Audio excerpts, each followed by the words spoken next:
The day the torch passed. Federer versus Sampras, Wimbledon 2001. The year was 2001. The world was a very different place. People were listening to Shaggy on portable CD players that skipped if you walked too fast. We were all texting on Nokia bricks using T9 predictive text. And in the world of tennis, there was one immutable law of physics. Pete Sampras wins Wimbledon. It was as reliable as the tides or the British rain. By the summer of 2001, Pistol Pete had won 7 of the last 8 Wimbledons. He was a grass court terminator designed in a lab to crush dreams. He didn't just beat you, he bored you to death with brilliance. Serve, volley, point, repeat. He had won 31 consecutive matches at the All England Club. He was the landlord, and everyone else was just renting space on the lawn. Then, on July 2nd, a 19-year-old kid from Switzerland walked onto center court. He had a bad ponytail, a beaded necklace that looked like he bought it at a surf shop, and a temper that was famously fragile. His name was Roger Federer. Most people thought this was just another lamb being led to the slaughter, a nice warm-up for Pete before the quarterfinals. Instead, we witnessed a sporting regicide. We watched a murder on live television. We watched the exact moment the 1990s ended and the 2000s began. The unstoppable force versus the future. To understand the weight of this match, you have to understand the aura of Pete Sampras. Sampras wasn't just good, he was inevitable. He played with a hunched shoulder swagger that said, "I have a dinner reservation at 8, so let's wrap this up."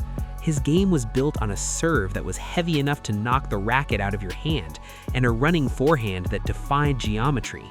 Federer, on the other hand, was the talented Mr. Ripley of the tour. Everyone knew he was gifted. He moved like a ghost and hit the ball like he was painting a masterpiece. But he was unproven. He was a teenager with too much adrenaline and not enough tactical discipline. This was the 4th round. It wasn't the final. It wasn't supposed to be historic. But the moment they started warming up, the air on center court changed.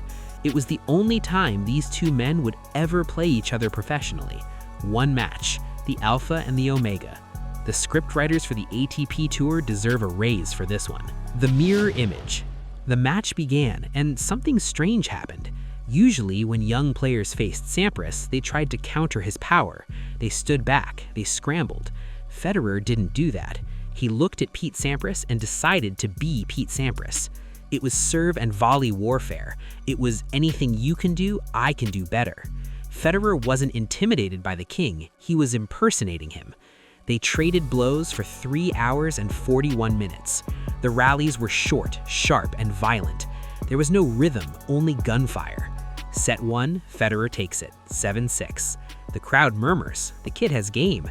Set 2, Sampras wakes up, 7-5. Okay, order is restored. Set 3, Federer again, 6-4. Wait, is this happening? Set 4, Sampras again, 7-6. Classic Pete. He'll crush the kid in the 5th. We had seen this movie a dozen times. Sampras would drag the youngster into deep water in the 5th set, wait for the kid to choke, break serve, and raise his arms. It was the Sampras formula. But Roger Federer hadn't read the script. The 5th set, the birth of a legend. The 5th set of this match is perhaps the highest quality tennis ever played in a single set on grass. Neither man would budge. It went to 4-4, then 5-5. In 2001, the grass at Wimbledon was faster than it is today. It was slick. If you slipped, you were done. If you hesitated, the ball was already past you. Federer was serving with ice in his veins. The ponytailed teenager showed a composure that didn't make sense. He wasn't just holding serve, he was holding court. Then came the moment. 6-5, Federer. Sampras serving to stay in the tournament. Sampras fell behind 15-40. 2 match points. The crowd held its breath. This was it. The king was on the precipice. On the first match point, Federer hit a return wide, 30-40. 1 chance left. Sampras kicked a serve out wide to Federer's forehand. It was a good serve. In 99 out of 100 scenarios, the returner chips it back. Sampras volleys it away, and we go to deuce.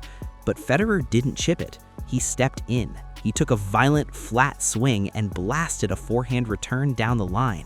Sampras lunged, a desperate flailing move we had never seen him make, but the ball screamed past him. Game, set, match. Federer dropped to his knees, face in his hands, rolling onto his back. It was the first time the world saw the Federer collapse, that release of pure emotion that would become his trademark after 20 Grand Slam wins. Sampras stood at the net, stunned. He looked like a man who had walked into his own house to find the locks had been changed. The passing of the torch. At the time, we called it an upset. In hindsight, we call it a prophecy. The symbolism was almost too heavy-handed. The King of Grass, 7 titles, lost to the future King of Grass, who would go on to win 8 titles. The one-handed backhand master lost to the next one-handed backhand master. The stoic American lost to the emotional European. It was the end of the American dominance in men's tennis and the dawn of the European golden age. Sampras would never win Wimbledon again. In fact, his decline accelerated rapidly after that loss, though he did manage one final miracle at the US Open a year later. For Federer, this was the big bang. Before this match, he was a prospect. After this match, he was the chosen one. It gave him the belief that he didn't just belong on the big stage, he owned it. The verdict. This match stands as the most important round of 16 match in history. If Sampras wins that match, maybe Federer's confidence takes a hit. Maybe it takes him another 2 years to figure it out. Maybe Sampras wins his 8th Wimbledon then and there, changing the record books forever. But beyond the what-ifs, this match was beautiful because it was the only time the timelines overlapped. It was like seeing Michael Jordan play one-on-one against LeBron James, with both of them in their physical prime. It was a transfer of power executed with a forehand down the line. We often talk about the circle of life in sports, but rarely is it so literal. Pete Sampras didn't just lose a tennis match that day, he essentially handed over the keys to the kingdom. He walked off center court into the twilight of his career, while Roger Federer stood up, dusted the grass off his knees, and began a journey that would see him become the greatest player of all time, until, of course, the next 2 guys came along, but that's a story for another day.